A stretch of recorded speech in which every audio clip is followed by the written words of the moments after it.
Give us just a second here. Good? Good to go? Okay. Ready? All right, update so far what's going on in it's the first thing we did the linebacker crew. We'll talk about it a little bit. I think the guys are running around really good. We're mixing a lot of guys up as far as like young guys. Not really young, they've been here for a year. You know, Crow's playing two positions. DJ Lundy's, you know, he's a little nick, but he's back in practice doing some things and walkthroughs. DeMarco Ward, Omar, Graham, and oh my God, I just got one button. Blake. Cam Riley and Blake are all playing like 2 or 3 positions. So we got a good rotation right now. Guys are getting comfortable with each other. The one thing we cannot do is stereotype anybody of just saying this is the position we're going to play.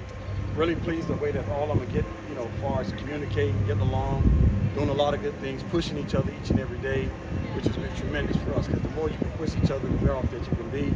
And nobody can feel like they got a job. So the best thing that we always do around there, we're going to play the best guys, but if guys can go in and contribute and help us out, we'll rotate guys like we did last year.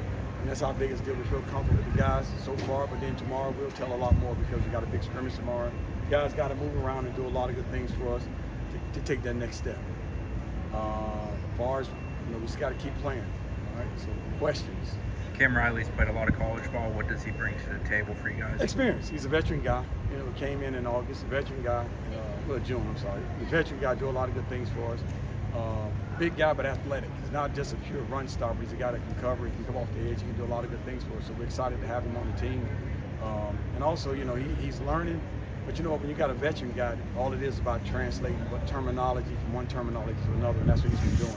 And really pleased at the way he's picking up everything, making plays. He had a big interception yesterday for us in practice and did a tremendous job. For those guys that are second-year guys like Justin, Blake, DeMarco, what's the big jump they make from year 1 to year 2? Just getting better more than anything. It's like they don't make the same mistakes they did last year. So we're a lot better football team than we were. They're very communicating now. Last year they didn't communicate that much. They were a little nervous, but now they communicate. They're doing all the things to do to help us be a really good defense. But they got to stay at a high standard and keep on pushing themselves. Cam getting here so late, what were your expectations? Has he met them, exceeded them? Always the best.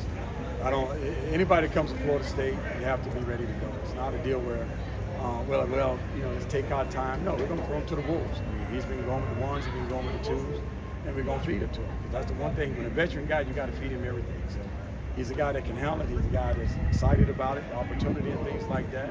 He'll come and talk when he has something that's he's not sure about. But if everything he's sure about, he's full speed ahead with it. With most of the linebackers working at multiple spots through camp, will there come a time where just getting one primary position for them? One thing I learned, you can't do that. You know, numbers. Being in the NFL, you had 5 linebackers in a 4-3 scheme.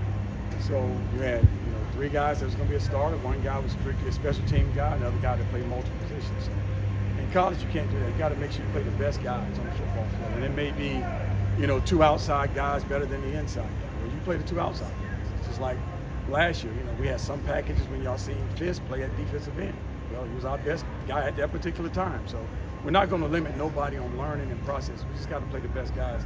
That's why you have to, you know, multiply and make sure you use guys at different positions.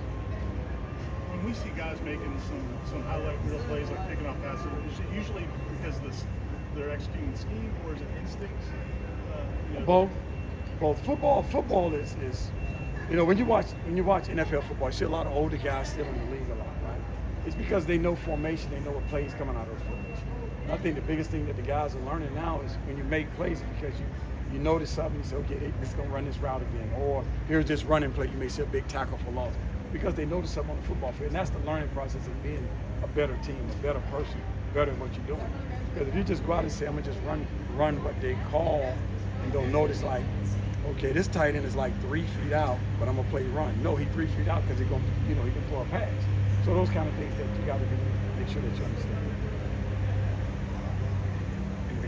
How's Juice kind of progressed, and what is it about his skill set that He's doing well. He's doing well. I mean, he's exactly what we thought he was going to be coming out of high school. You know, he was a major league, you know, big time baseball player. To be honest with you, he was a first baseman coming out of high school, and his brother, you know, played basketball at Houston. But he's an athlete that we always liked. Played tailback in school, played some wildcat quarterback out of high school. So he's like most of the linebackers that we have on our roster right now. You take Omar, you take DJ Lundy, you take Blake, you take Cryer. Those guys, Marco Ward. They all play running back or some way form of offense. So you take athletes like that and you have the mentality of being physical and tough, and you do a lot of good things with them. You got pleased with the freshmen that came in? Yeah, I forgot about those guys. No, those guys. No. You know what? They're a lot better than they were in the spring. Spring, I say they was like, whoa. But now those guys are really communicating, having fun. You know, they make their little mistakes, but they're not at the level where the guys at. But they're a lot better than in the spring. You know, we can go in like today, they went with the twos. They went with the threes. They was with the twos. So they got some reps now with the teams working to see if they can handle the pressure, playing against older guys, and see if what their mindset is. And that's the only way you can find out. So we'll find out by film, and tomorrow we'll throw them in there tomorrow. How much does going up against this offense that there's so much misdirection and things like that help the linebackers get prepared for the season? It's just football. You know, it's misdirection. Everybody runs into the play. So you got to just make sure your eyes are right and make sure you're doing all the things. And you know what? You don't try to. One thing we'll never do, we don't game plan our offense in practice. You just got to react and play the scheme and play what you see. And if you can do that, you can play anybody in the country. But now if you go out and scheme and say, okay, this formation, check this, and this, check this, you're not getting better at what you're doing. We want to make sure our guys can play everything in our base defense, and then we'll blitz, play everything in our blitz defense, and do all the things that need to be done to make some good defense. When you see guys holding each other accountable, like defensive guys holding offensive guys accountable, just stuff like running off the field, what does that tell you? Well, you know, most teams that are player-led teams are really good football teams. They're the ones that are probably going to have a chance to win a championship like it was last year. Coach Norvell is the leader of this football team. But now when the players get on each other about little things, then it makes it easy for the coaches to make sure we do things we need to do.